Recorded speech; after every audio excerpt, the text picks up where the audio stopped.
এই দেশের প্রত্যেকটি বালি কণা যদি তালাশ করা হয় উলামায়ে কেরামের রক্তের দাগ পাওয়া যাবে। দেশ স্বাধীন করার মূলে উলামায়ে কেরাম, স্বাধীনতার মূলে উলামায়ে কেরাম ইংরেজের বিরুদ্ধে যুদ্ধ করে এই দেশ স্বাধীন করেছে উলামায়ে কেরাম।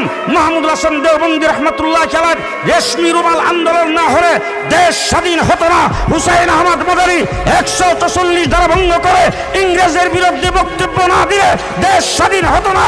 লাহোরের কোর্টে হুসাইন আহমদ মাদানী বিচারকের সামনে জোর গলায় বক্তব্য না রাখলে দেশ স্বাধীন হতো না। শামিলের যুদ্ধে কাসেম নানতবি নেতৃত্ব না হলে দেশ স্বাধীন হতো না। জাফর আহমদ উসমানী, শিবলি আহমদ উসমানী পতাকা উত্তোলন না করে দেশ স্বাধীন হতো না। ও আমার ভাইরা, 800 বছর পর্যন্ত এই দেশ শাসন করেছে মুসলমান। এই দেশের ক্ষমতা ইংরেজ দখল করেছে।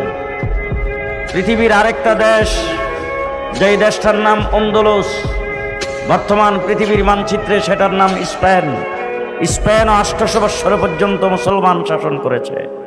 স্পেনে সর্বপ্রথম কালিমার পতাকা উড্ডীন করেছেন হযরতে তারিক ইবনে জিয়াদ। সাগর পাড়ি দিয়ে তিনি যখন সেই স্পেনের দিকে যাচ্ছিলেন, স্পেন ছিল একটি অসভ্য জাতি।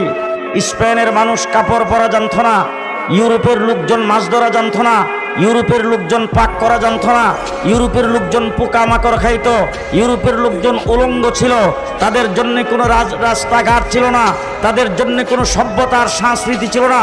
আজকে যারা ইউরোপের দিকে তাকায় থাকে, ইউরোপিয়ান সংস্কৃতি গ্রহণ করতে চায়, তাদেরকে বলতে চাই ইতিহাস তালাশ করে দেখো, ইউরোপের মানুষের কোনো কালচার ছিল না, কোনো সংস্কৃতি ছিল না, তাদেরকে সভ্যতার সংস্কৃতি শেখাইছে মুসলমানেরা।